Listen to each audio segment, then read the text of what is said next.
আসসালামু আলাইকুম, সবাই কেমন আছেন? আশা করি সবাই ভালো আছেন। আলহামদুলিল্লাহ আমরাও ভালো আছি। তো মোটামুটি আমার ছোটো বোনের সবার শপিং করা শেষ। মানে তার এক ছেলে এক মেয়ে। তো মেয়ের শপিংটা আমি কালকে একটু দেখালাম। আজকে ছেলেটারটা দেখাচ্ছি। এটা হচ্ছে আমার আরব বাবার শপিং। তো সে যেহেতু মাদ্রাসায় পড়ে তার জন্য সবগুলো পাঞ্জাবি তৈরি করা হয়েছে এবার।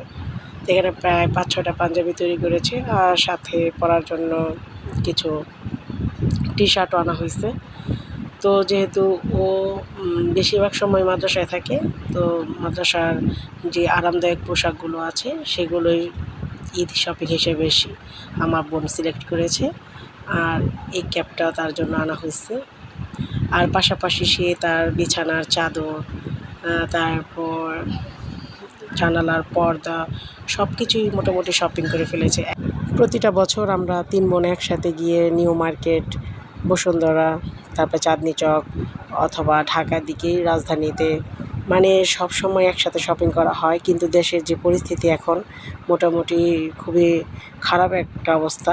তাই বাসা থেকে বেশি একটা না বের হওয়াটাই ভালো মনে করছি রমজানে। তাই আমরা কী করলাম, অনলাইনে বেশি শপিং করা হয়েছে। কিন্তু যারা নাকি বাইরে গিয়ে অনেক রাত পর্যন্ত শপিং করার চিন্তাভাবনা করছেন, অন্তত এই বছরটা অ্যাভয়েড করতে চেষ্টা করবেন। কারণ বিপদ কখনো বলে কয়ে আসে না। এনি টাইম এনি সমস্যা আপনার সাথে হয়ে যেতে পারে। তাই আমরা এবার ৩ বোন একসাথে সিদ্ধান্ত নিয়েছি আমরা এবার শপিং করার জন্য বাইরে যাব না বা মার্কেটে যাব না।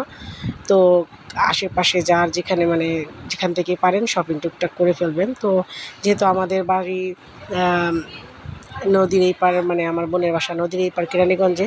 এখান থেকে আলম মার্কেট, সেতু মার্কেট সামনে হয়। তো ও এখান থেকেই মোটামুটি তার সন্তানদের জন্য শপিং করে ফেলেছে। আর বাইরে আমরা দূরে কোথাও এবার যাব না চিন্তা করেছি। আর চাহাতের জন্য আমিও চিন্তা করলাম অনলাইনেই শপিং করে ফেলবো। এবার বাইরে শপিং করার কোনো চিন্তাভাবনাই আমাদের নাই। তো বোনেরটা মোটামুটি শেষ আলহামদুলিল্লাহ। এখন শুধু আমারটা বাকি। মেজো বোনেরটা মোটামুটি শেষ। মেজো বোনের মেয়ের শপিং করা শেষ হয়েছে। ও ছেলেরটা হয়তোবা অনলাইনে অথবা তার বাবার সাথে গিয়ে নিয়ে আসবে একদম কাছে থেকে। আমরা এবার দূরে কোথাও যাব না। তো সবাই মোটামুটি রাতে চলাচল, একা চলাচল অ্যাভয়েড করেন।